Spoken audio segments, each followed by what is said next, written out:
my husband said I should lose the baby weight before he takes me out in public again. So I went out with his best friend. Our daughter was 4 months old. I'd gained 35 pounds during pregnancy and lost 20 already, but apparently that wasn't enough for Keith. "It's embarrassing," he said, looking at me getting dressed for his company dinner. "What will people think? Maybe next year when you're back to normal?" I stood there holding the dress I'd bought specifically for this event while he straightened his tie.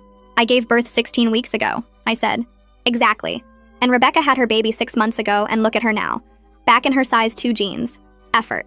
Rebecca, whose husband hired a personal trainer and nutritionist. Rebecca, who had a tummy tuck that she told everyone was just good genes. "So I'm not going?" I asked. "It's for the best. I'll tell everyone you're sick." He kissed my forehead like he was doing me a favor. "Order whatever you want for dinner. Just try to make healthy choices." After he left, I sat on our bed crying until the baby woke up.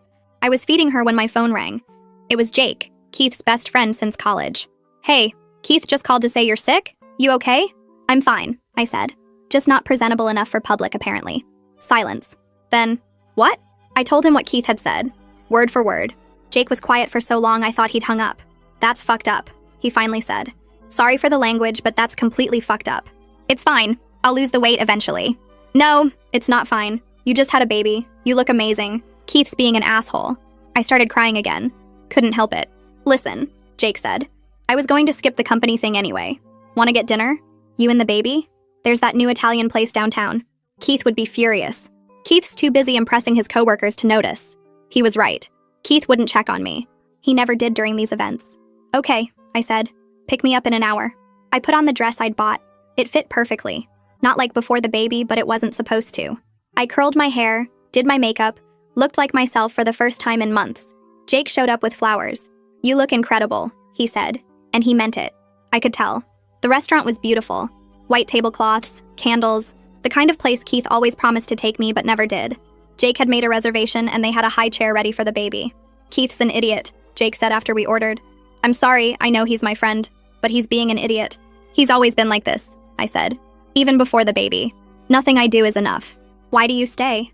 Where would I go? I haven't worked in 2 years. He controls all the money." Jake was quiet, watching me feed the baby small bites of mashed potatoes.